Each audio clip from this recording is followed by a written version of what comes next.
അപ്പോൾ the fastest biggest Pulsar ആണ് the NS400Z കേട്ടോ. നമ്മളിന്ന് പൂനെയിലാണ് വന്നിരിക്കുന്നത് ഈ വണ്ടി എക്സ്റ്റെൻസീവ്ലി ടെസ്റ്റ് ചെയ്യാൻ വേണ്ടി. ട്രാക്കിലും റോഡിലും അതേപോലെ എൻറ്റയർ ആയിട്ടുള്ള ഡീറ്റെയിൽഡ് റിവ്യൂ ആയിരിക്കും ഇത്. സോ എന്തൊക്കെയാണ് ഇതിൻ്റെ പ്രത്യേകത എന്ന് ഞാൻ പറഞ്ഞുതരാം. ടയർ വാമപ്പ് ചെയ്യണം.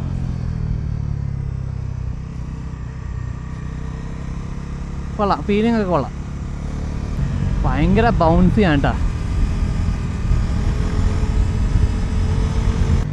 കൊള്ളാട്ട ഗിയറി.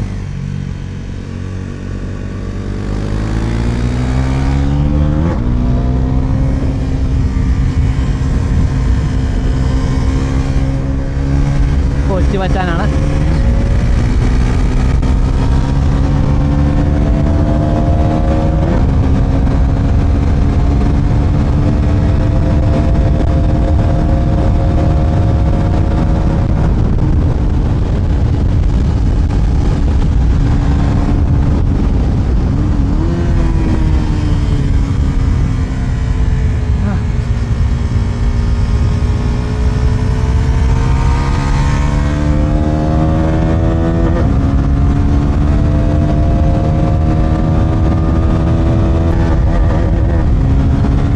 വണ്ടി കൊള്ളാം, പവറുണ്ട്. സസ്പെൻഷൻ കുറച്ച് സോഫ്റ്റാണ്.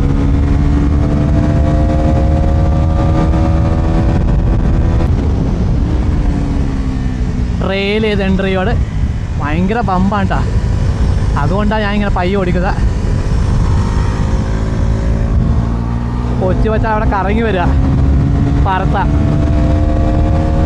ഫസ്റ്റ് തന്നെ നമ്മൾ മോട്ടോർ സൈക്കിൾ അതിരാവിലെ എടുത്തുകൊണ്ട് നമ്മൾ റേസ് ട്രാക്കിലാണ് കൊണ്ടുപോയി. ചാക്കിൻ്റെ test ട്രാക്കുണ്ട്, Bajaj motor cycle, pulses എല്ലാം ടെസ്റ്റ് ചെയ്ത ട്രാക്കിലാണ് കൊണ്ടുവന്നിരിക്കുന്നത്. അപ്പോൾ എനിക്ക് നോട്ട് ചെയ്ത കാര്യം എന്ന് പറഞ്ഞാൽ ഇതിൻ്റെ ഷോർട്ടർ വീൽ ബേസ് ആണ്. വീൽ ബേസ് ഷോർട്ടർ ആകുമ്പോഴേക്ക് ഡയറക്ഷൻ ചേഞ്ച്, അവിടെ ഒരു ഷിക്കെയിൻ ഉണ്ട്. ഷിക്കെയിൻ എന്ന് പറഞ്ഞാൽ ഒരു സഡൻ ലെഫ്റ്റ് ടു റൈറ്റ് വന്ന ഡയറക്ഷൻ ചേഞ്ചിന് ഷിക്കെയിൻസ് എന്ന് പറയുന്നത്. അങ്ങനത്തെ ഒരു പാർട്ട് ഓഫ് ദ ട്രാക്ക് എത്തിയപ്പോഴേ ഭയങ്കര ഫാസ്റ്റ് ആയിട്ട്, even almost as fast as Duke 390 വണ്ടി ചരിയുന്നത്. ടേൺ ഓഫ് ഡയറക്ഷൻ അതായിരിക്കും ഈ വീഡിയോയുടെ ഫുൾ എൻറ്റയർ ഹൈലൈറ്റ്. ഭയങ്കര ഫാസ്റ്റ് ആയിട്ടാണ് ഈ motorcycle direction, left right direction അതേപോലെ എളുപ്പത്തിൽ എടുക്കാൻ പറ്റും. അതിൻ്റെ അഡ്വാൻറ്റേജ് ആണ് ഈ ഷോർട്ടർ വീൽ ബേസ് ഉണ്ടാട്ടോ ഈ അഡ്വാൻറ്റേജ് കിട്ടുന്നത്. നിങ്ങൾ സിറ്റിയിലൊക്കെ ഓടിക്കുവാണെങ്കിൽ ട്രാഫിക്കൊക്കെ ഫിൽട്ടർ ചെയ്യുവാണെങ്കിൽ വളരെ അധികം അഡ്വാൻറ്റേജ് ആയി ഈ മോട്ടോർ സൈക്കിൾ ഓഫർ ചെയ്യുന്നു. പക്ഷേ എൻ്റെ ഡൗൺ സൈഡ് ഇതേ ടെസ്റ്റ് ട്രാക്കിൽ ഒരു പ്രശ്നം വരും.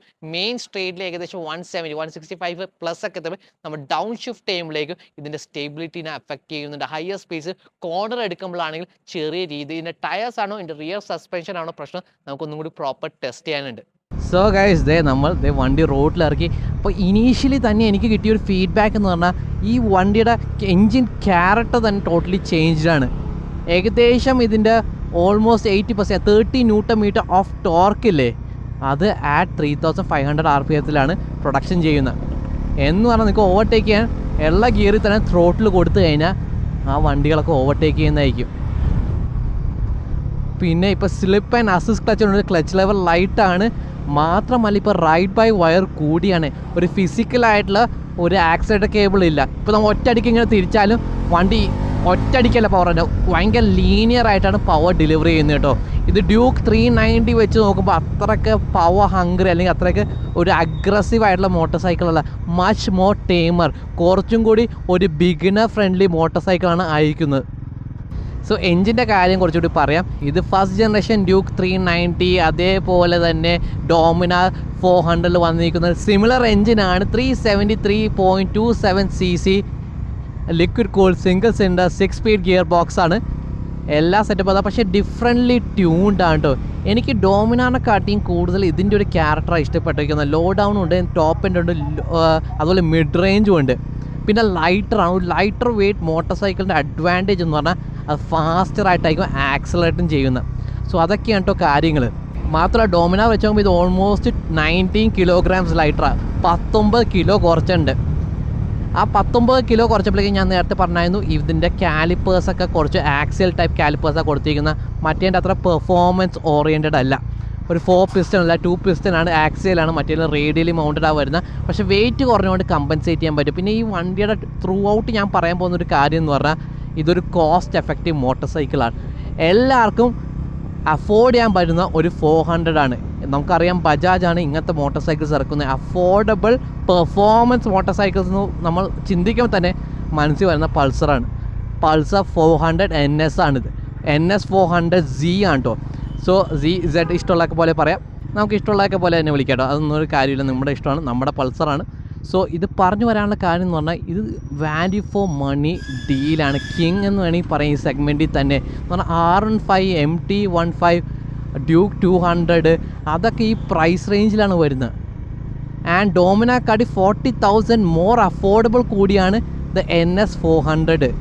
പിന്നെ ഈ എൻജിൻ്റെ എക്സോസ്റ്റോട്ട് നോക്കുക, ആ അണ്ടർ ബെലി എക്സോസ്റ്റാണ്. പക്ഷേ അതിൻ്റെ ശബ്ദം കണ്ടില്ലേ, റെവ് ചെയ്ത് വരുമ്പോഴേക്കും അതിൻ്റെ ശബ്ദം എൻറ്റയർലി മാറുന്നു. നല്ല സ്വീറ്റ് സൗണ്ടിങ് ആണ് കേട്ടോ. ഒരു സിംഗിൾ സിലിണ്ടർ വെച്ച് നോക്കുമ്പോഴേക്കും ഇറ്റ്സ് പ്രെറ്റി ഗുഡ്. പിന്നെ ആ പവർ കിക്കിങ് ചെയ്യുന്ന കണ്ടില്ലേ, ആ 3000 4000 എനിക്ക് പഴയ ജനറേഷൻ ഡ്യൂക്ക് 300 ചെറിയൊരു ക്യാരക്ടർ കിട്ടുന്നു. ആ മിഡ് റേഞ്ച് എത്തുമ്പോഴേക്ക് ആ പഞ്ച്, ആ ഓർമ്മ വരുന്നു. ഞാൻ ഒരു 373cc ബിഗ് സിംഗിൾ സിലിണ്ടർ ആണെന്നുള്ള ഒരു ഓർമ്മ വരുന്നു. സോ പിന്നെ എനിക്ക് പറയാനുള്ള കാര്യം എന്ന് പറഞ്ഞാൽ ഇതിൻ്റെ ട്രാക്ഷൻ കൺട്രോൾ സെറ്റപ്പ് ഇലക്ട്രോണിക്സ് ഒക്കെ ഉണ്ട്. പക്ഷേ എന്തായാലും TVS ലെവൽ ഓഫ് ഇതിന് IMU ഒന്നുമില്ല, ഇനേഷ്യൽ മെഷർമെൻറ്റ് യൂണിറ്റ് ഒന്നുമില്ല. സോ ആ ലെവൽ അല്ലെങ്കിൽ ഡ്യൂക്ക് 390 3D IMU ആ സെറ്റപ്പ് ഒന്നും കൊടുത്തിട്ടില്ല കേട്ടോ. ഇതൊരു ബേസിക് ആയിട്ടുള്ള ട്രാക്ഷൻ കൺട്രോൾ, ബേസിക് ആയിട്ടുള്ള സെറ്റപ്പ് ആയിട്ടുള്ള ഇലക്ട്രോണിക്സ് ആണ് ഈ വണ്ടി കൊടുത്തിട്ടുള്ളൂ കേട്ടോ. പക്ഷേ എന്നാലും അത് മോശമാണെന്നല്ല ഞാൻ പറയുന്നത്. ഇതിൻ്റെ ഹാൻഡ്ലിങ് അപ്സൈഡ് ഡൗൺ ഫോർക്ക് വന്നപ്പോൾ ഞാൻ പഴയ NS 200 ഡോമിന ഇതൊക്കെ നമ്മൾ ട്രാക്കിൽ ഓടിച്ചിട്ടുള്ള ഓൾറെഡി ജസ്റ്റ് ഫോർ ഫണ്ണാണ് ഓടിച്ചത്, റേസ് ചെയ്തിട്ടില്ല. പക്ഷേ എന്നാലും എനിക്ക് തോന്നുന്നു ഇതിന് കുറച്ചും കൂടി ബെറ്റർ ഫ്രണ്ട് ആൻഡ് ഫീഡ്ബാക്ക്. പക്ഷേ ഇതിൻ്റെ വീൽ ബേസ് അവർ ഷോർട്ടർ ആക്കിയിട്ടുണ്ട്. NSനെക്കാട്ടി ഷോർട്ടർ വീൽ ബേസ് ആണ്. 1354 ആണെന്നാണ് എൻ്റെ ഓർമ്മയിൽ. കറക്റ്റ് ഡീറ്റെയിൽ ഞാൻ താഴെ കൊടുത്തേക്കാം. സോ ഇങ്ങനെ വീൽ ബേസ് ഷോർട്ടർ ആക്കിയാൽ വണ്ടിയുടെ ഡയറക്ഷൻ ചേഞ്ച് ഭയങ്കര ഫാസ്റ്റാകും. പക്ഷേ എൻ്റെ പ്രശ്നം വരാൻ പോകുന്നത് ടോപ്പ് സ്പീഡാണ്. ഞാൻ ടോപ്പ് സ്പീഡ് ഏകദേശം 171 ഈ ഷോർട്ട് ചാക്കൻ്റെ സ്ട്രെയിറ്റ് ആണ്, അതിൽ ഞാൻ 171 ചെയ്തായിരുന്നു. പക്ഷേ സ്ട്രെയിറ്റ് ലൈനിൽ അല്ലെങ്കിൽ സ്റ്റെബിലിറ്റി, ഹൈ സ്പീഡിൽ കോർണറിങ് സ്റ്റെബിലിറ്റീനെ അഫക്റ്റ് ചെയ്യും കേട്ടോ. ഡയറക്ഷൻ ചേഞ്ച് ഭയങ്കര ഫാസ്റ്റാണ്, ഭയങ്കര ലൈറ്റാണ്. ആ ഫ്രണ്ട് ടയറിൻ്റെ പ്രൊഫൈലാണെങ്കിൽ അത്ര ഗ്രിപ്പി ടയറല്ല, പക്ഷേ എന്നാലും ആ പ്രൊഫൈലത്തെ ടയർ ഭയങ്കര ഫാസ്റ്റായിട്ടാണ് വണ്ടി കിടക്കുന്നത്. അപ്പോൾ എനിക്ക് ഭയങ്കര സന്തോഷം അങ്ങനെ ഭയങ്കര. അപ്പോൾ നമുക്ക് ലെസ് എഫേർട്ട് ഇട്ടാൽ മതി. ഇവിടെ കട്ട ട്രാഫിക്കാണ്, നല്ല ചൂടാണ്, പക്ഷേ എൻജിന് യാതൊരു ഹീറ്റിങ്ങും ഇല്ല. അടിപൊളി. എനിക്ക് പണ്ട് KTM ഇതേ എൻജിനുള്ള BS3 ഡ്യൂക്ക് 300 അതേ ഇത് ക്ലൈമറ്റിൽ ഓടിക്കുവാണെന്ന് പറഞ്ഞാൽ ഇവിടെ ഇപ്പോൾ 40 ഡിഗ്രീസാണ്. 40 ഡിഗ്രീസ് ഇങ്ങനെ ഹെവി ട്രാഫിക്കിൽ ഓടിച്ചു കഴിഞ്ഞാൽ കാലൊക്കെ പൊള്ളും. പക്ഷേ ഇത് കണ്ടോ, ഇതിൻ്റെ ഹീറ്റ് നല്ല കൺട്രോൾഡാണ് കേട്ടോ, നല്ല രീതിയിൽ കൺട്രോൾഡാണ്, യാതൊരു സീനുമില്ല, മാനേജബിളാണ്. സിറ്റിയിലാണെങ്കിൽ മാനേജബിളാണ്. പിന്നെ അതിനെ ഹെൽപ്പ് ചെയ്യുന്നതാണ് ഭയങ്കര ലൈറ്റ് ക്ലച്ചാണ് കേട്ടോ. ആ സ്ലിപ്പ് ആൻഡ് അസിസ്റ്റ് ക്ലച്ചിൻ്റെ ഒരു പ്രത്യേകതയാണ്. പിന്നെ ഞാൻ ട്രാക്കിൽ ഡൗൺ ഷിഫ്റ്റ് ചെയ്തപ്പോഴും ഹൈ സ്പീഡിൽ നിന്ന് ഡൗൺ ഷിഫ്റ്റ് ചെയ്തപ്പോൾ വരെ യാതൊരു ഇഷ്യൂ ഇല്ല. സെറ്റപ്പാണ്, കൊള്ളാം, ഇമ്പ്രൂവ് ആയി. The best of everything Bajaj എടുത്ത് കൊടുത്തു. ബോഡിയിൽ ചേഞ്ചസ് അവർ ചെയ്തിട്ടില്ല, അത് പ്രൈസിനെ അഫക്റ്റ് ചെയ്യും. എന്തെങ്കിലും പുതിയ സാധനം കൊണ്ടുവരുന്നെങ്കിൽ cost of this motorcycle ഭയങ്കരമായിട്ട് കൂടും. ഞാൻ നേരത്തെ പറഞ്ഞു, വീഡിയോയുടെ സ്റ്റാർട്ടിങ് മുതലേ പറയുന്നൊരു കാര്യമാണ്, ഇത് കോസ്റ്റാണ്, എല്ലാവർക്കും അഫോർഡബിൾ ആകുന്ന ഒരു 400 ആണ് ബജാജ് പ്ലാൻ ചെയ്തത്. And they have delivered it. പിന്നെ ബ്രേക്സിൻ്റെ കാര്യത്തിൽ ബ്രേക്സ് 320mm ആണ്. Organic brake pads, sintered brake pads ഒന്നല്ല കൊടുത്തിരിക്കുന്നത്. പക്ഷേ എന്ത് പറയാനാണ്, enough of braking. In my opinion കുഴപ്പമില്ലാത്ത ബ്രേക്കിംഗ് ആണ് കേട്ടോ. സിമിലർ ടു ഡോമിനാറിൻ്റെ ലെവൽ ഓഫ് ബ്രേക്കിംഗ് ആണ്. ഡോമിനാർ വെയിറ്റ് കൂടുതലുള്ളതുകൊണ്ട് അതിനൊരു സിൻഡേഡ് പാഡൊക്കെ വേണ്ടി വരും ബെറ്റർ ബ്രേക്കിംഗ്. പക്ഷേ ഒരു NSന് ആ 19 കിലോസ് കുറഞ്ഞുകൊണ്ട് ഈ ബ്രേക്ക് എനിക്ക് വലിയ ഇഷ്യൂ ആയിട്ട് ഇതുവരെ in the city on the race ട്രാക്കൊക്കെ എനിക്ക് വലിയ പ്രശ്നങ്ങൾ തോന്നില്ല. എന്ന് പറഞ്ഞാൽ ലോങ് ഫ്ലോയിങ് ട്രാക്കാണ്, അത്ര സ്റ്റോപ്പ് ആൻഡ് ഗോ ഒന്നുമല്ല. പിന്നെ ഞാൻ 5 ലാപ്പേ ഓടിച്ചു, അപ്പോൾ ബ്രേക്ക് ഫെയ്ഡൊന്നും എനിക്ക് വലുതായിട്ടൊന്നും നോട്ടീസ് ചെയ്തില്ല. പിന്നെ കംഫർട്ട്, ഈ വണ്ടിയുടെ എർഗണോമിക്സ് എന്ന് പറഞ്ഞാൽ കുറച്ച് സ്പോർട്ടിയാണ് എന്നാൽ കംഫർട്ടബിൾ കൂടിയാണ്. The best of both worlds കേട്ടോ. എനിക്ക് ഓർമ്മയിൽ എൻ്റെ ഡ്യൂക്ക് 390 ഫസ്റ്റ് ഇറങ്ങിയ ഡ്യൂക്ക് 390 ഇതിനെക്കാട്ടിയും കുറച്ച് അഗ്രസീവായിരുന്നു. പക്ഷേ ഇത് അതിനെക്കാട്ടിയും കംഫർട്ടബിൾ ആണ്. ഞാൻ കോർണറൊക്കെ ചെയ്യുമ്പോൾ ഞാൻ ചോദിച്ചു, ഇതൊരു ഡിഫറെൻറ്റ് പൊസിഷൻ ആണല്ലോ, എനിക്ക് കോർണർ ചെയ്യാൻ പറ്റുമോ, എനിക്ക് പുഷ് ചെയ്യാൻ പറ്റുമോ? ഡെഫിനറ്റ്ലി. എൻ്റെ ഉണ്ടായിരുന്ന മനസ്സിലത്തെ ഡൗട്ടൊക്കെ ദ മൊമെൻ്റ് ആ കോർണറിലോട്ട് എത്തിയപ്പോൾ വണ്ടി സെറ്റ്, വണ്ടി പറഞ്ഞു വാ പോവാം. ആ ഒരു ഫീഡ്ബാക്ക്, ആ കോൺഫിഡൻസ്, ഇങ്ങനെയല്ല ഞാൻ മനസ്സിലാക്കുന്ന മോട്ടോർ സൈക്കിൾ ഇങ്ങനെയാണ് കേട്ടോ. നമ്മൾ വണ്ടി കോർണർ ചെയ്യുമ്പോൾ ആ വണ്ടിയുടെ അബിലിറ്റി ടു കമ്മ്യൂണിക്കേറ്റ് ബാക്ക് എനിക്ക് ആ ഫീഡ്ബാക്ക് തരുന്നത് അതങ്ങനെ ആ ഫീഡ്ബാക്ക്, ആ ടയറിൻ്റെ കോൺഫിഡൻസ്, ആ ടാർമാക്കായി പിടിക്കുന്ന കോൺഫിഡൻസ് എനിക്ക് കിട്ടുവാണെങ്കിൽ ഞാൻ കോർണർ ചെയ്യും. എനിക്ക് ആ പുഷ് ചെയ്യാൻ പറ്റും. അടുത്ത ലാപ്പ് ഈവൻ ഹാർഡ് റൈഡെങ്കിൽ ലേറ്റ് ബ്രേക്ക് ചെയ്ത് വീണ്ടും കോർണർ ചെയ്യാൻ പറ്റും. സോ ആ കോൺഫിഡൻസ് ഈ വണ്ടി തരുന്നുണ്ട്. ഈ MRF ടയറാണ്, സാപ്പ ടയേഴ്സാണ്, അത്ര സോഫ്റ്റ് കോമ്പാക്ട് ടയേഴ്സ് ഒന്നുമല്ല കേട്ടോ. ഇതിലൊരു TVS യൂറോ ഗ്രിപ്പൊക്കെ ഇട്ട് കഴിഞ്ഞാൽ അടിപൊളിയായിട്ട് നിങ്ങൾക്കൊരു ബിഗിനർ ബൈക്ക് എടുത്തിട്ട് നിങ്ങൾ കോളേജൊക്കെ പോവുകയാണെങ്കിൽ, കുറച്ചൊക്കെ ഒരു അക്രമം കാണിക്കാനാണെങ്കിൽ, വീക്കെൻഡ്സ് ടൂറിങ്ങിനാണെങ്കിൽ ഇത് ട്രാക്ക് വരെ വന്ന് ഓടിക്കാൻ പറ്റുന്നൊരു വണ്ടിയാണ്. അതും അടിപൊളിയായിട്ട് ഓടിക്കാൻ പറ്റും കേട്ടോ. അടിപൊളിയായിട്ടാണെങ്കിൽ ഒരു സ്റ്റാർട്ടിങ് പേസിൽ എല്ലാം കൂടി ചെയ്യാൻ പറ്റുന്നൊരു മോട്ടോർ സൈക്കിളായിട്ട് ഇത് ഉപയോഗിക്കാൻ പറ്റും. പിന്നെ കംഫർട്ട്, ഞാൻ പറയാം, എർഗണോമിക്സ് കംഫർട്ടബിൾ, ആ സീറ്റ് കംഫർട്ടബിൾ, നടക്കുന്ന പോഷൻ കുറച്ച് നാരോ ആണ്. പിന്നെ ഈ സൈഡത്തെ കൗൾസിൽ അത് കുറച്ച് പുറത്തോട്ടേക്കുണ്ട്, കുറച്ച് ഷോർട്ടർ റൈഡേഴ്സിന് കുറച്ച് ബുദ്ധിമുട്ട് ചിലപ്പോൾ ഫേസ് ചെയ്യാം, ഫ്ലാറ്റ് ഫുട്ട് ചെയ്യാൻ വേണ്ടി. ഇതിന് 807 mm സീറ്റായിട്ടാണ് കേട്ടോ. RTR 310 സീറ്റായിട്ട് കുറച്ച് കൂടുതലാണ്, പക്ഷേ എന്നാലും മാനേജബിളാണ്. ഞാൻ എല്ലാ വണ്ടിയായിട്ട് എൻ്റെ മനസ്സിൽ വന്ന് ഈ ഇടയ്ക്ക് ഓടിച്ച എല്ലാ വണ്ടിയായിട്ട് ഒരു കമ്പാരിസൺ ചെയ്യുവാണ് കേട്ടോ. RTR 310 വെച്ച് നോക്കാമെന്ന് പറഞ്ഞാൽ ബെറ്റർ ഹാൻഡിൽ RTR 310, അതിന് ബെറ്റർ ടയേഴ്സ് ഉണ്ട്, ബെറ്റർ ഇലക്ട്രോണിക്സ് ആണ്, ഇതിൻ്റെ ക്വിക്ക് ഷിഫ്റ്റർ ഇല്ല. പക്ഷേ ഇത് RTR 310 കോമ്പീറ്റ് ചെയ്യുന്നൊരു വണ്ടിയല്ല. ആ പ്രീമിയം 400cc വണ്ടിയല്ല. ആ 300-400 കോമ്പീറ്റ് ചെയ്യാനുള്ള ഒരു മോട്ടോർ സൈക്കിളല്ല.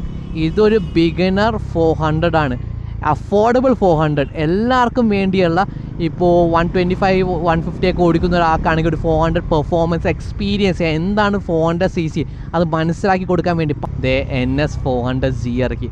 അതാണ് സാധാരണക്കാരുടെ 400cc പെർഫോമൻസ് മോട്ടോർ സൈക്കിളാണ്, പവറാണ്, കൊള്ളാം. ഹൈ RPM എത്തുമ്പോഴേക്കും ഹാൻഡ് ബാർ, ഫുഡ് പാക്കൊക്കെ വൈബ്രേഷൻ ഉണ്ട്, അതൊക്കെ നോർമലാണ്. അതൊക്കെ എല്ലാ സിംഗിൾ സെൻറ്ററിലുള്ള പ്രശ്നങ്ങൾ ഇതിനും ഉണ്ട് കേട്ടോ.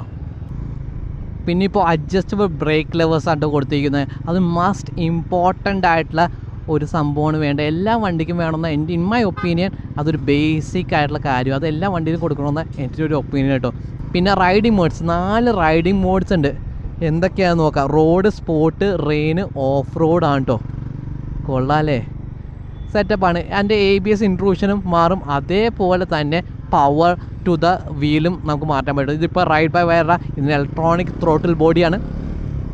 സോ അതൊക്കെയുള്ളത് കൊണ്ട് നമ്മൾ ഒറ്റയടിക്ക് കൈ കൊടുത്തതിന് അതിൻ്റെ പവർ ഡെലിവറി ചെയ്യുന്ന രീതി മാറും. എന്ന് പറഞ്ഞാൽ ഇത് റോഡ് മോഡിൽ കുറച്ച് സെൻസിറ്റീവ് ആയിരിക്കും, കുറച്ച് പെട്ടെന്ന് വീൽ ലോക്ക് ആണ്ടിരിക്കാനും സ്റ്റോപ്പിംഗ് ഡിസ്റ്റൻസും അത്ര ഷാർപ്പായിരിക്കില്ല. ഒരു ബിഗിനർ റൈഡർ റോഡ് മോഡിലിട്ട് ഓടിക്കുന്നതിന്. പിന്നെ മഴയൊക്കെ ആണെങ്കിൽ, നനവൊക്കെ ആണെങ്കിൽ ABS ഡിഫറെൻറ്റ് രീതിയിൽ വർക്ക് ചെയ്യാൻ, അതേപോലെ പവർ കൊടുക്കുന്നതാണെങ്കിൽ ഒരു ഡിഫറെൻറ്റ് രീതിയിൽ വരാൻ വേണ്ടിയാണ് റെയിൻ മോഡും കൊടുത്തിരിക്കുന്നത് കേട്ടോ. സ്പോർട്ട് മോഡിലാണ് ഈ വണ്ടി ഉണ്ടായ പവർ കിട്ടുന്ന, ഭയങ്കര ഫ്ലാറ്റ് ആയിട്ടുള്ള ടോക്ക് കർവാണ് കേട്ടോ. ഭയങ്കര ലീനിയർ ആക്സലേഷനാണ്, ഒരു പേടിയും ഭയങ്കര ലീനിയറായിട്ട് ആ ഫുൾ പവർ തരുന്ന സ്പോർട്ട് മോഡിലാണ് കേട്ടോ. ഹെവി ട്രാഫിക് കണ്ട, യാതൊരു ഹീറ്റിങ്ങും ഇല്ല. ഇതിന് കേർവ്ഡ് റേഡിയേറ്റർ അല്ലോട്ട് വരുന്ന, പുതിയ ഡ്യൂക്കിനൊക്കെ വളഞ്ഞൊരു റേഡിയേറ്റർ കൊടുത്താൽ കൂടുതൽ സർഫസ് ഏരിയയ്ക്ക് വേണ്ടി. ഇതിന് സാധാ പഴയ എൻ്റെ ജനറേഷൻ ഡ്യൂക്ക് 390 വന്ന പോലെ, ഫസ്റ്റ് ജനറേഷൻ ഡ്യൂക്ക് 390 വന്ന പോലെ ഒരു കുട്ടി റേഡിയേറ്ററാണ് കൊടുത്തിരിക്കുന്ന, ഒറ്റ ഫാനേ ഉള്ളൂ കേട്ടോ കൊടുത്തിട്ടുള്ളൂ. പിന്നെ എനിക്ക് പറയേണ്ട കാര്യം എന്ന് പറഞ്ഞാൽ ഇതിന് സിംഗിൾ സ്പാർക്ക് പ്ലഗിലോട്ട് മാറിയിട്ടുണ്ട്. പുതിയ ഡോമിനാർ പോലെ ഇതിനിപ്പോൾ single spark plug, DTSI digital triple spark technology ഒന്നുമല്ല ഈ വണ്ടി. സാധാ ഒറ്റ സിംഗിൾ സ്പാർക്ക് പ്ലഗ്, KTMs ഒക്കെ പോലെ തന്നെ, യമഹയൊക്കെ പോലെ സിംഗിൾ സ്പാർക്ക് പ്ലഗ് ടെക്നോളജിയാണ്. ഈ വണ്ടി വീഡിയോയിലൊക്കെ കാണുമ്പോൾ ചിലപ്പോൾ ഇഷ്ടപ്പെടില്ല, പക്ഷെ നേരിട്ടാണ് കൊള്ളാട്ടോ. ഇപ്പോൾ ഓടിച്ചിട്ട് ഇതിൻ്റെ ലുക്സിലല്ല, ഇതിൻ്റെ വർക്കിലാണ് കാര്യം. പവർ എന്ന് പറഞ്ഞാൽ ആ 1.85 lakhs ഞാൻ ഓർക്കുമ്പോൾ ഞാൻ വിചാരിക്കും ഒരു 400cc പെർഫോമൻസ് വണ്ടി ഇറക്കാൻ ഇത്ര ചിലവേ ഉള്ളൂ ഒരു കമ്പനിക്ക് എന്ന് പറഞ്ഞാൽ. ഇതിൻ്റെ എൻജിനിൽ നോ സാക്രിഫൈസസ് ഉണ്ടാക്കിയിട്ടില്ല. അടിപൊളിയാണ് ഇതിൻ്റെ എൻജിൻ. ഞാൻ എൻ്റെ ഡ്യൂക്ക് 390 സിമിലർ എൻജിനാണ്, എന്താ പറയുക, ഡോമിനാറിൻ്റെ സിമിലർ എൻജിനാണ് കേട്ടോ.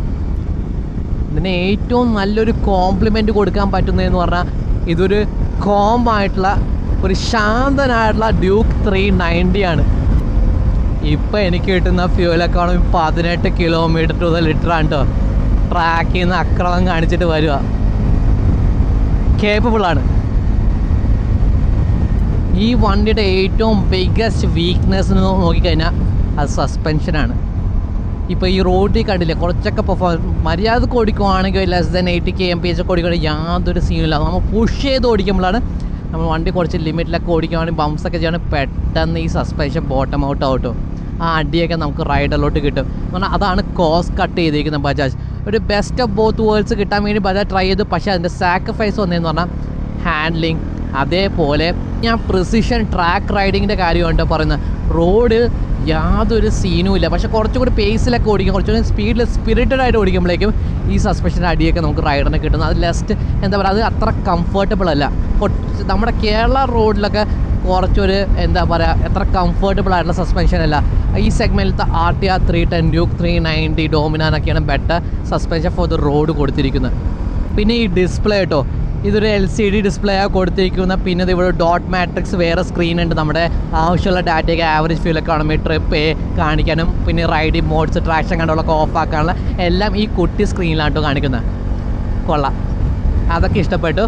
എന്നിട്ട് ഞാൻ കുറച്ചൊന്ന് എൻജോയ് ആയിട്ട് ഈ ക്യാമറ ഞാൻ ഓഫ് ആക്കട്ടെ, എന്നാലും എനിക്കൊന്ന് എൻജോയ് ചെയ്യാൻ പറ്റുള്ളൂ. സോ നിങ്ങൾ അറിഞ്ഞിക്കേണ്ട കുറച്ച് കാര്യങ്ങൾ ഞാൻ പറഞ്ഞുതരാം കേട്ടോ. ഇത് നോക്കിയിട്ട് ഈ ഡിസ്ക് ഉണ്ട്, ഇതൊരു സ്പെഷ്യൽ ഡിസ്ക്, ഹബ്ബില്ല. വെയിറ്റ് കുറയ്ക്കാൻ വേണ്ടി കുറേ കാര്യങ്ങൾ ബജാജ് ഇത് ചെയ്തിട്ടുണ്ട്. കാരണം സ്പെഷ്യൽ ഡിസ്ക്കാണ്. ഇവിടെ ഇതിൻ്റെ നോക്കിയാൽ ഒരു ഹബ്ബൊന്നുമില്ല, എല്ലാം മൗണ്ടഡ് ഓൺ ടു ദ റിമ്മാണ്. കണ്ടില്ലേ, ഹബ്ലെസ് ഡിസ്ക് എന്നാണ് കേട്ടോ പറയുക. വെയിറ്റ് കുറയ്ക്കാൻ വേണ്ടി അൺസ്പ്രങ് വെയിറ്റ്, ഈ കറങ്ങുന്ന സാധനത്തിൽ നിന്ന് വെയിറ്റ് കുറച്ച് ഭയങ്കര അഡ്വാൻറ്റേജ് ആണ് ഹാൻഡ്ലിങ്. അതേപോലെ തന്നെ ഈ അലോയും ലൈറ്റ് വെയിറ്റ് ആക്കിയിട്ട് പുതിയ N250 NS 200 വന്ന അലോയ്സ് ലൈറ്റ് വെയിറ്റ്, ഏകദേശം 1 കിലോ കട്ട് ചെയ്യുന്ന 2 വീലിലും കൂടി കേട്ടോ. പിന്നെ ഈ സൈഡ് ഉണ്ടോ, ഇതെന്ന് പറഞ്ഞാൽ പഴയ റേഡിയേറ്ററാണ്. ഡോമിനാർ ഫസ്റ്റ് ജനറേഷനിലും അതേപോലെ ഡ്യൂക്ക് 3 ഫസ്റ്റ് ജനറേഷനിലും വന്നിരിക്കുന്നത് ഫ്ലാറ്റ് റേഡിയേറ്റർ, ഒറ്റ ഫാനെ കൂളിങ്ങിന് കൊടുത്തിട്ടുള്ളൂ. ഡോമിനാറായിട്ടുള്ള സിമിലർ എഞ്ചിനുമാണ് ഇത് പ്രൊവൈഡ് ചെയ്തിരിക്കുന്നത്. പിന്നെ ഈ ഷാസി NS 200 സിമിലർ ആയിട്ടുള്ള ഷാസിയാണ്, പക്ഷേ കുറച്ച് സ്ട്രെങ്തനൊക്കെ ചെയ്തിട്ടുണ്ട്. ഈ പുതിയ എഞ്ചിൻ്റെ ലോഡ് അത്ര ഹയർ സ്പീഡ്സ് അബ്യൂസൊക്കെ താങ്ങാൻ വേണ്ടി ഒരു കുറച്ചും കൂടി സ്ട്രെങ്തൻ ചെയ്ത ഷാസിയാണ് കൊടുത്തിരിക്കുക. പെരിമീറ്റർ ഫ്രെയിം തന്നെയാണ് സിമിലർ ടു ദ NS 200. പിന്നെ എല്ലാവരും ഹെയ്റ്റ് പറയാൻ പോകുന്ന ഈ ബോക്സ് ടൈപ്പ് സ്വിങ് ആം ആയിക്കോട്ടെ, ഇത് സ്ട്രെങ്തൻ ചെയ്ത് ഓൾമോസ്റ്റ് 10 mm വിത്ത് കൂട്ടിയത് കുറച്ചുകൂടി അബ്യൂസ് താങ്ങാൻ വേണ്ടി. ഞാൻ ചോദിച്ചു നോക്കിയത് എന്തുകൊണ്ടാണ് ഡോമിനാറിൻ്റെ സ്വിങ് ആം യൂസ് ചെയ്യാത്തതെന്ന് ഞാൻ ചോദിച്ചാൽ ഓൾറെഡി എക്സിസ്റ്റിംഗ് ആണല്ലോ, അത് കുറച്ചുകൂടി ലൈറ്റർ വെയിറ്റും കൂടി അൺസ്പ്രങ് വെയിറ്റ് കുറയ്ക്കാൻ കൂടി പറ്റും, ബെറ്റർ ഹാൻഡ്ലിങ് ആക്കാൻ പറ്റും. എല്ലാം കോസ്റ്റ് കട്ട് ചെയ്യാൻ വേണ്ടി, വില കുറയ്ക്കാൻ വേണ്ടി മാത്രമല്ല, ഒരു വാല്യൂ ഫോർ മണി 1.85 lakhs ഇത്രയും വാല്യൂക്ക് ഒരു വണ്ടി കിട്ടാൻ വേണ്ടി അവരത് കൊടുക്കാണ്ട് കേട്ടോ. അതുകൊണ്ടാണ് നോർമൽ ഒരു ബോക്സ് ടൈപ്പ് സ്വിങ് ആം കൊടുത്തിരിക്കുന്നത്. പിന്നെ അതല്ല മാത്രമല്ല, ഗ്രൈമക്കയുടെ ബ്രേക്ക് കാലിപ്പേഴ്സാണ് കൊടുത്തിരിക്കുന്നത്. ഇവിടെ കുറച്ച് ഓവർഫ്ലോ പോലെയൊക്കെ കാണുന്നുണ്ട്. ഇവിടെ കണ്ടില്ലേ, കുറച്ച് അബ്യൂസ് ആയി ട്രാക്കിൽ ഓടിച്ച് കുറച്ച് പുഷ് ചെയ്ത മോട്ടോർസൈക്കിൾ, അതുകൊണ്ടാണ് ഇതൊക്കെ നമ്മളിപ്പോൾ കാണുന്നത് കേട്ടോ. പിന്നെ ബ്രേക്ക് പാഡിൻ്റെ കാര്യത്തിൽ ബ്രേക്ക് പാഡ് ഓർഗാനിക് ബ്രേക്ക് പാഡ്സാണ് ഫ്രണ്ടിലും ബാക്കിലും പ്രൊവൈഡ്. 320 mm ഡിസ്ക്കാണ്. ഞാൻ ആദ്യം വിചാരിച്ച് ഇതിൻ്റെ ഏറ്റവും വലിയ പ്രശ്നം വരാൻ പോകുന്ന ബ്രേക്സ് യാതൊരു പ്രശ്നമില്ല, ഗുഡ് പ്രോഗ്രസീവ് ബ്രേക്സ് ആണ്. പക്ഷേ പ്രശ്നം സസ്പെൻഷനില്ല. ഇതിൻ്റെ റൈഡിങ് മോഡ്സ് ഞാൻ ഓടിച്ചിട്ട് എനിക്ക് ഫീൽ ചെയ്തത് സ്പോർട്ട് മോഡിൽ ഏറ്റവും കൂടുതൽ പവർ ഇട്ട് അതിൻ്റെ ടോക്ക് എന്ന് പറഞ്ഞാൽ ഫ്ലാറ്റ് ആണ്, ഭയങ്കര ലീനിയറാണ്. നിങ്ങൾക്ക് ധൈര്യത്തോടെ ത്രോട്ടിൽ കൊടുക്കുക, സർപ്രൈസ് ഒരു ബിഗിനർ റൈഡർ ആണെങ്കിൽ കൂടി ഞാൻ പേടിക്കേണ്ട ആവശ്യമൊന്നുമില്ല. നിങ്ങൾക്ക് ധൈര്യത്തോടെ ഒരു 400 cc സാധാരണ ഒരു ബിഗിനർ റൈഡ് ഓടിക്കാൻ കുറച്ചൊക്കെ അവയർനെസ്, കുറച്ചൊക്കെ കോഷൻ എടുക്കണം. എന്ന് പറഞ്ഞാൽ ഇൻ കേസ് കൈ കൊടുക്കുക ചിലപ്പോൾ ഒരു ആക്സിഡൻറ്റ് വരും. ഇൻ കേസ് വിത്ത് ഡ്യൂക്ക് 390 ആണെങ്കിൽ ഒറ്റയടിക്ക് വാക്ക് ഓപ്പൺ ത്രോട്ടിൽ കൊടുക്കുക, ചിലപ്പോൾ റിയർ സ്ലൈഡ് ഓഫ് ചെയ്യാം, ചിലപ്പോൾ ക്രാഷ് ചെയ്യാം, ചിലപ്പോൾ അങ്ങനത്തെ കുറേ ഇഷ്യൂസ് വരും. പക്ഷേ വിത്ത് NS 400 Z അതിൽ പേടിക്കണം, ഭയങ്കര ലീനിയർലി ട്യൂൺഡ്. നിങ്ങൾ കമ്മിങ് ഫ്രം 125 150 നിങ്ങൾക്ക് അപ്ഗ്രേഡ് ചെയ്യാൻ പറ്റുന്ന ഒരു മോട്ടോർ സൈക്കിൾ കൂടിയ NS 400. പിന്നെ ഇതിൽ പല മോഡ്സ് ഉണ്ട്, ഓരോ മോഡ്സിൽ പവർ വരുന്ന രീതി. ഇത് റൈഡ് ബൈ വൈ സെൻസർ ആണെന്ന് ഞാൻ നേരത്തെ പറഞ്ഞിരിക്കുന്നത്. ഇത് ഇലക്ട്രോണിക് ത്രോട്ടിൽ ബോഡിയാണ്. അപ്പോൾ നമ്മൾ ഒറ്റയടിക്ക് ത്രോട്ടിൽ കൊടുത്താൽ ഇതിൻ്റെ ത്രോട്ടിൽ ബോഡി ബട്ടർഫ്ലൈ ഒറ്റയടിക്കല്ല തുറക്കുന്നത്. ലീനിയർലി പല ഡിഫറെൻറ്റ് പ്രൊഫൈൽസ് ഉണ്ട്, പല ഡിഫറെൻറ്റ് സ്റ്റൈലിലാണ് ഓപ്പറേറ്റ് ചെയ്തത്. സ്പോർട്ട് മോഡിലാണ് ഏറ്റവും കൂടുതൽ പവർ കിട്ടാൻ പോകുന്നത്. റോഡ് മോഡിൽ അത് കുറച്ചുകൂടി കൺട്രോൾഡ് ആയി. റെയിൻ മോഡിലൊക്കെ ഓടിക്കുകയാണെങ്കിൽ യാതൊരു പവറും ഇല്ല, ഭയങ്കര നിങ്ങൾ കോഷ്യസ് ആണ്. നിങ്ങൾ ബിഗിനർ റൈഡർ ആണ്, റെയിൻ മോഡൊക്കെ ഇട്ട് നിങ്ങൾക്ക് സിറ്റിയിലൊക്കെ ഓടിക്കാൻ പറ്റുന്നതാണ്. അതേപോലെ ഓഫ് റോഡ് മോഡിലും സ്പോർട്ട് മോഡിലും നിങ്ങൾക്ക് ട്രാക്ഷൻ കൺട്രോൾ ഓഫ് ചെയ്യാൻ പറ്റുന്ന. ഈ ട്രാക്ഷൻ കൺട്രോൾ എന്ന് പറഞ്ഞാൽ അപ്പോൾ അതിൽ 2 വീലിൻ്റെ സ്പീഡ്സ് എടുക്കുന്ന. റിയർ വീലിൻ്റെ സ്പീഡ് ഫ്രണ്ട് വീലിനെ കാട്ടി കൂടുവാണെങ്കിൽ power to the rear wheel cut ചെയ്യുവാണ്. അപ്പോൾ നിങ്ങൾ വല്ല ചല്ലൊക്കെ കയറുവാണെങ്കിൽ പെട്ടെന്ന് too much power to the rear wheel വന്ന് ഔട്ട് ഓഫ് കൺട്രോൾ ആയി പോകുന്ന ഒരു കാര്യമൊന്നും പേടിക്കണം. വളരെ കൺട്രോൾ പ്രൊവൈഡ് ചെയ്യുന്ന ഒരു മോട്ടോർ സൈക്കിളാണ് ദ NS 400. ബിഗിനർ ഫ്രണ്ട്ലി ആണ്, ഏറ്റവും വാല്യൂ ഫോർ മണി. ഈ എഞ്ചിന് വേണ്ടി നിങ്ങൾ എക്സ്ട്രാ എമൗണ്ട് കൊടുക്കുന്നത്. ബാക്കി എല്ലാ സാധനവും സിമിലർ ആക്കി വെച്ചിരിക്കുന്നത് കോസ്റ്റ് കട്ട് ചെയ്യാൻ വേണ്ടി. അപ്സൈഡ് ഡൗൺ ഫോർക്ക് കൊടുത്തിട്ടുണ്ട്. അത് NS 200 ആയിട്ടുള്ള ഫോർക്കല്ല, ഡിഫറെൻറ്റ് ഫോർക്കാണ് കൊടുത്തിട്ട് കുറച്ചും കൂടി പ്ലഷ് ആണ്. റോഡ് റൈഡിങ് കഴിയുമ്പോൾ ട്രാക്കിലൊക്കെ കുറച്ച് പുഷ് ചെയ്യുമ്പോഴേക്ക് പെട്ടെന്ന് ബോട്ടം ഔട്ടായി. ഇപ്പോൾ ഹയർ സ്പീഡ് കോർണർ ചെയ്യുമ്പോൾ കുറച്ച് കോൺഫിഡൻസ് കുറവാണ്. ഫ്രണ്ട് ആൻഡ് ഫീലിംഗ് കുറച്ച് ലൈറ്ററാണ്. അതൊക്കെ ഇമ്പ്രൂവ് ചെയ്യാൻ വേണ്ടി നമ്മൾ വണ്ടിയിൽ നിന്ന് ഇറങ്ങിയിട്ടാണ് കോർണർ ചെയ്യുന്നത്. ഫുള്ളായിട്ട് ഇറങ്ങുന്ന വണ്ടി കുറച്ചും കൂടി അപ്രൈറ്റ് ആയിട്ട് സസ്പെൻഷൻ കുറച്ചുകൂടി ബെറ്റർ വർക്കിംഗ് കിട്ടും. അതുകൊണ്ടാണ് ഈ റേസേഴ്സ് ഒക്കെ വണ്ടിയിൽ നിന്ന് ഇറങ്ങി കോർണർ ചെയ്യുന്നത്, കുറച്ച് ബെറ്റർ ഫീഡ്ബാക്ക് കിട്ടാൻ വേണ്ടി. അങ്ങനെ ചെയ്ത് കഴിഞ്ഞാൽ നിങ്ങൾക്ക് ഇങ്ങനത്തെ മോട്ടോർ സൈക്കിൾ സൂപ്പർ സ്പോർട്ട് ആണെങ്കിലും നേക്കഡ്സ് ആണ്, സൂപ്പർ നേക്കഡ്സ് ആണെങ്കിൽ എല്ലാം കുറച്ചുകൂടി ബെറ്റർ രീതിയിൽ ഓടിക്കാൻ പറ്റുന്നതാണ്. സോ നമ്മൾ എക്സ്റ്റെൻസീവ്ലി ഈ മോട്ടോർ സൈക്കിൾ ടെസ്റ്റ് ചെയ്ത കുറേ കാര്യങ്ങൾ ടെസ്റ്റ് ചെയ്യാൻ പറ്റി. അപ്പോൾ അതെനിക്ക് മനസ്സിലായി ഇത് value for money motorcycle. അതായത് എൻറ്റയർറ്റി ഓഫ് ദ വീഡിയോ ഞാൻ റിപ്പീറ്റ് ചെയ്ത് പറയുന്ന കാര്യം 1.85 ലാക്സിന് ഇത്രയും പെർഫോമൻസ് ഓഫർ ചെയ്യുന്ന ഒരു മോട്ടോർ സൈക്കിൾ വേറെ തന്നെ ഇന്ത്യയിലല്ല ലോകത്തിൽ തന്നെ ഇല്ല. So the NS400 versus the competition, Dominar 400 proper sports tourer. ഇത് കുറച്ചും കൂടി അഗ്രസീവായി ഓടിക്കും. ഇൻ ദ സിറ്റീസ് ആണെങ്കിൽ ഓൺ ദ റേസ് ട്രാക്ക് നിങ്ങൾക്ക് കുറച്ച് കോർണർ കാവിംഗ് ഒക്കെ ചെയ്യാൻ വേണ്ടി അതിരപ്പള്ളി മൂന്നാറൊക്കെ കൊണ്ടുപോകാൻ പറ്റിയ ഒരു മോട്ടോർ സൈക്കിൾ. കുറച്ചും കൂടി എൻ്റെ ഫുഡ് പാക്ക് റേസ് ആയിട്ടാണ് ഇരിക്കുന്നത്. അപ്പോൾ കുറച്ചും കൂടി ലീൻ ചെയ്യാൻ പറ്റുന്ന, കുറച്ചും കൂടി ബേസിക്സ് ഒക്കെ പഠിക്കാൻ പറ്റുന്ന ഒരു മോട്ടോർ സൈക്കിൾ ഇത് NS400. പിന്നെ ഡ്യൂക്ക് 390 വെച്ച് കമ്പയർ ചെയ്ത് നോക്കുമ്പോഴേക്ക് Duke 390 better suspension, better brakes, better ഷാസിയാണ് എല്ലാം കൊടുത്ത്, ബെറ്റർ ഇലക്ട്രോണിക്സ് വരെ ഡ്യൂക്ക് 390 കൊടുത്തിട്ടുണ്ട്. അതേപോലെ RTR 3യുടെ ബെറ്റർ ഇലക്ട്രോണിക്സ്, ബെറ്റർ സസ്പെൻഷൻ, അത് വേറെ സ്ട്രീറ്റ് ഫൈറ്റർ കാറ്റഗറിയാണ്. ഇത് നിങ്ങളൊരു ബേസിക് ആയിട്ട് നോക്കേണ്ട ഒരു value for money motorcycle. ഒരു ബിഗിനേഴ്സിന് ഒരു 400cc കയറി വരാനുള്ള ഒരു മോട്ടോർ സൈക്കിൾ മാത്രമാണ് ദ NS400. ഇതായിരുന്നു എൻ്റെ detail review of the 400 NS. ഇതിനെക്കുറിച്ച് കൂടുതൽ ഡീറ്റെയിൽസ് അറിയുമ്പോൾ comment down below. So video ഇഷ്ടപ്പെട്ടെന്ന് വിചാരിക്കുന്നു. So thank you for watching the video and see in the next one.